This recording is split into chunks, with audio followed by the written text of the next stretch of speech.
Welcome back to A View to a Grill. I'm Johnny. Today I'm going to show you how to grill fish fillets without them sticking on the Weber kettle. One thing I want to stress is how important it is to have clean grill grates when you're doing this. If your grill grates aren't clean, you're fighting a losing battle. First, we're going to start off by cleaning our grill grates. I like to use the CitraSafe brand of grill cleaner for this. You can do it while it's cold. All you have to do is spray it right on the grates, give it about a minute, and then use this hard plastic scrubber to scrub any burnt on food right off of your grill. And then finally, all you have to do is wipe it off with a towel. I also find that spraying it with a little oil at this point and then wiping off the excess oil helps a lot as well. Now let's prepare our fish. The first thing I do is put my fish in the refrigerator. The refrigerator is going to help dry out the surface. And then after a few hours, we'll remove it, and my fish is looking pretty dry. But if there was any excess moisture still on the surface of the fish, you just take a paper towel and pat it dry. Moisture will help cause your fish to stick. That's why we want a dry surface. Now, immediately I made a mistake. I started seasoning my fish. What I should have done was oil the fish first. If this happens to you, do not rinse your fish off because it's nice and dry right now. Go ahead and get your spray oil, spray the surface of the fish down pretty good, and then season your fish. Once you've seasoned your fish, just kind of pat it down a little bit so that it will stick. Once you've done that, turn the fish over and repeat the same oiling and seasoning process. And once you're done with that, now it's time to grill our fish.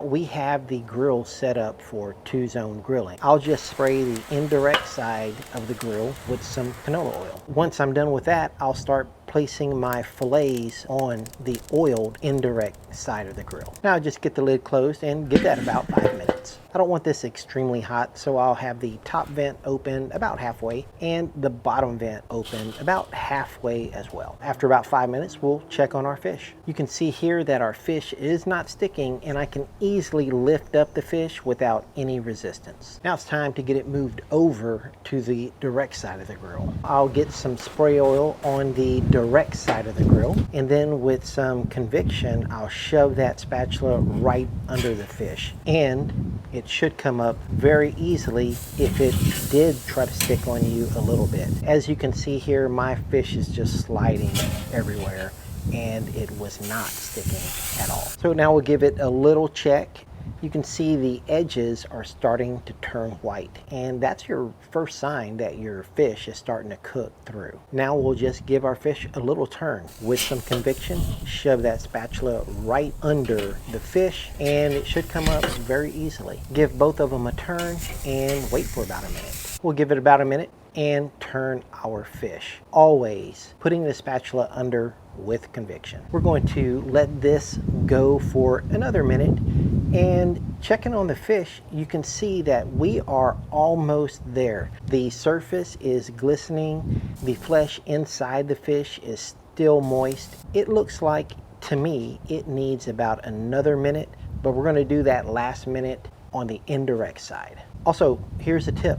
If you don't want to handle your fish anymore, but you need it on the indirect side, well then all you have to do is spin the grill grate around to the indirect side. We'll get the lid closed, give it another minute. Now a minute later, check out this fish. Perfectly cooked. You can see that the surface is still glistening. The inside of the fish is still shiny. To the touch, it feels soft but firm. Now let's get that off and onto the plate. And our fish is done. If you haven't already subscribed to my channel, why not? It's free. Go ahead and do that now. Thank you for watching A View to a Grill. I'll see you guys next time. Take care, y'all.